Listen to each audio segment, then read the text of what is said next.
pulling together this teaching team, I kind of felt like Nick Fury from the Avengers, tapping into, all these people that I came across either as a student or working with, who, video production, that was something that we covered in the class. Like, it's not a solo effort.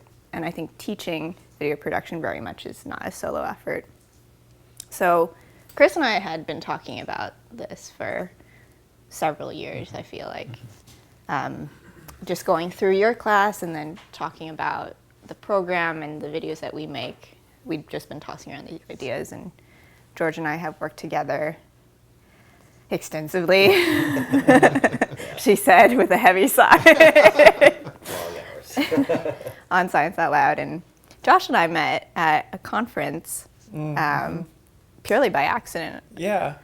And I knew you guys were doing awesome animation work. And that was something that I didn't really feel like much expertise on, just like storyboarding in general, which is really important for students and for everyone, really. And then we had a couple other guest speakers here and there. So it was really,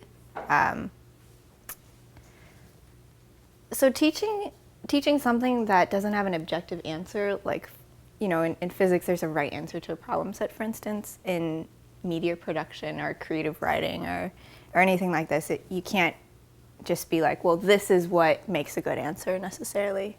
I feel like something that helps solidify or helps you come to a good feedback mechanism for students is to have people who are good practitioners of whatever media you're making. So, if you're teaching creative writing, hopefully you'd be a pretty good creative writer.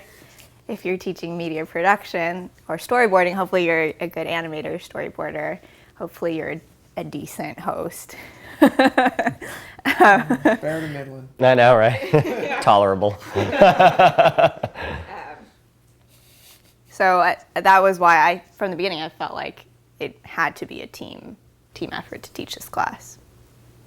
I feel like you had a skeleton outline for the course, and then you filled in the parts that you were the learning objectives for the parts that you were going to do, and then each of us filled in our parts, and then we all commented on the other people's parts, which was a good way to do it. It's tricky because it's not like a linear sort of knowledge comprehension format where, like, first you learn scripting, and then you can learn storyboarding, and then you can learn hosting. That's actually how we first approached it, and it got really hairy. Because there was so much overlap. Yeah, why? Why did we approach it that way? No, why did it get hairy? Well, because I think Chris, initially you wanted to... I caused all the trouble, yeah. What did you do? Like, well, what should I talk about? Yeah, there was a lot of coordination that we, and Josh and I especially, I think we felt the need to coordinate because there are things that are similar when you're thinking about kind of telling a story in animation and in live action, but there are also things that are different, and we wanted to make sure that we weren't overlapping each other, that we were kind of complementary and not repetitive or contradictory. So I think we ended up kind of restructuring a little bit the first few sessions of the course. I'm trying to remember, but It was interesting because in terms of like the big picture learning objectives, I worked with Jamie a lot, the other course instructor, and she has never done video production. She wasn't familiar with the content, but she's more familiar with just instructional design in general. So she would ask me all these questions that I wouldn't necessarily think to ask or answer, like, at the end of the day, what are the skills that you want people to have?